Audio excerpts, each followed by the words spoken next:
All right, we are brewing on the Speidel Braumeister Plus. We're gonna go over everything you need to know about using one of these awesome units. This is part 2. In this episode, we're talking about hot side. Not all has to do with the mash and boil. So let's talk about the first thing I love about this system, which is a delayed start. So let's say you want to brew tomorrow or even way later today. You can set it up, add your water, and set it up to start heating later so that when you are ready to brew, it's ready to go. One of the things that I love about this is, say we did program our mash steps like we did earlier. When it raises, it actually turns off the heating elements a degree below it hitting its temp and lets it rise there. If it doesn't hit its rise, say your ambient's too cold, things like that, it'll turn it back on. So that precision, where other units I've brewed on, they'll overshoot your mash step. So I really enjoyed that about this unit.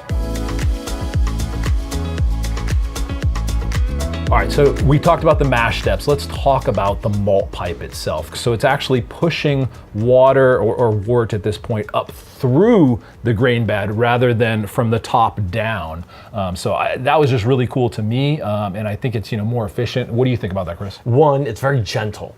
It's coming up through and then spilling over the sides down to where the elements are. Heating, if it needs heating, the liquid with these ultra low density watt elements that won't scorch, but they heat it up and they're very efficient, as opposed to being a plate that's kind of underneath. It's actually in the liquid, so it doesn't take much heat to change that temperature, and then just constantly recirculating. And I say constantly, it actually doesn't. It has logic programmed into it to help hold you at times to really stabilize the temperature, unlike any other thing.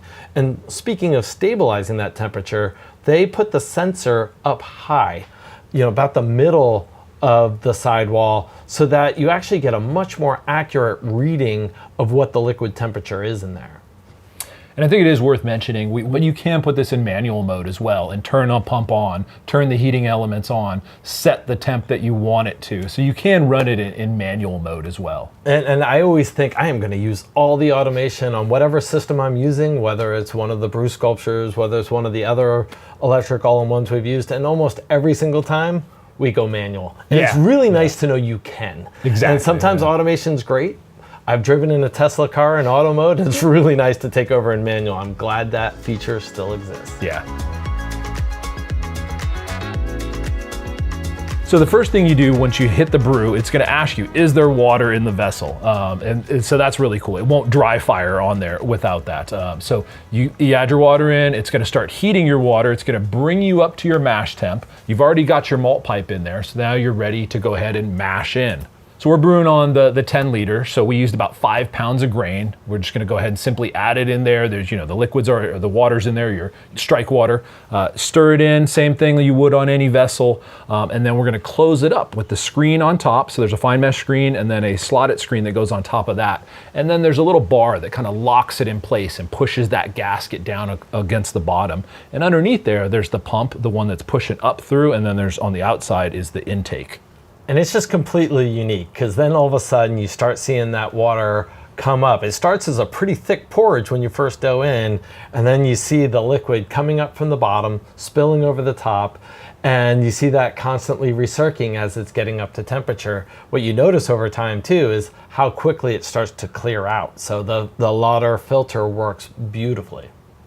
Cool, so depending on how many stages, mash steps you programmed, it's gonna work through those, do the rest at each point, raise the temperature at each point, and then you're ready to sparge. And it actually tells you, you got your audible step and it says, time to lift the mash basket and sparge it. So similar to other units, it has an ability to lift up the malt pipe, and this one has 2 sets of posts that you use on their little rest to help you first get it up a little bit, drain out, let's say probably half of the mash basket. And then the next one you pull up and it finishes the full drain. Then we just simply ladled water over the top, just like a lot of other EBIBs, just enough to rinse that beautiful sugar out of those grains, and you're ready to go.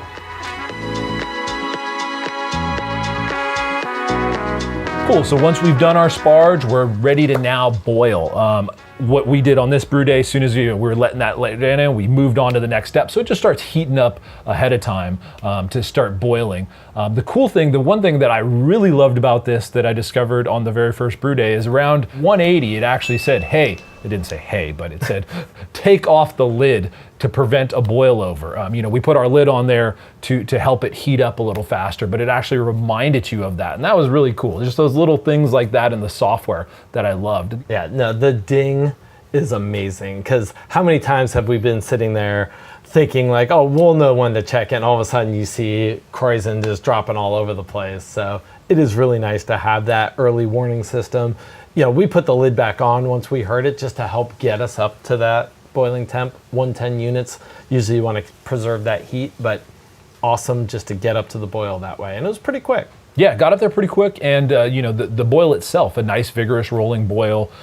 These elements are doing a great job. Again, like you said, 110, but I guess help this insulation, the lid really got a nice rolling boil in there. Yeah, and having the coils internal to the liquid and in constant contact with the liquid, I think you're very efficient, not losing any heat that way. Good point. So again, if you're using the MySpidell platform and you've programmed your recipe in it, it'll tell you, hey, hop addition, yeast nutrient addition, Werflock addition. If you put those all in there, you get the audible beep, you get the stop on the screen. The cool thing is, even though it has a stop on the screen, the timer's still clicking though. So it's timing your whole thing. So again, that precision, it's not just like stop, and if you didn't get to it, it's just gonna not calculate that as part of your boil. So it tells you time to add these hop additions.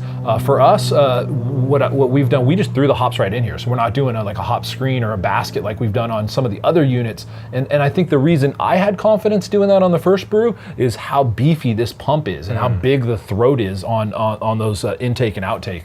Yeah, and on this unit, your takeout is off to the side. So you have that chance to do a whirlpool. You have that chance where some units drain from the bottom, which makes it a little harder to do those. Yeah, you don't want to get clogged up and have to take about your pump on a brew day.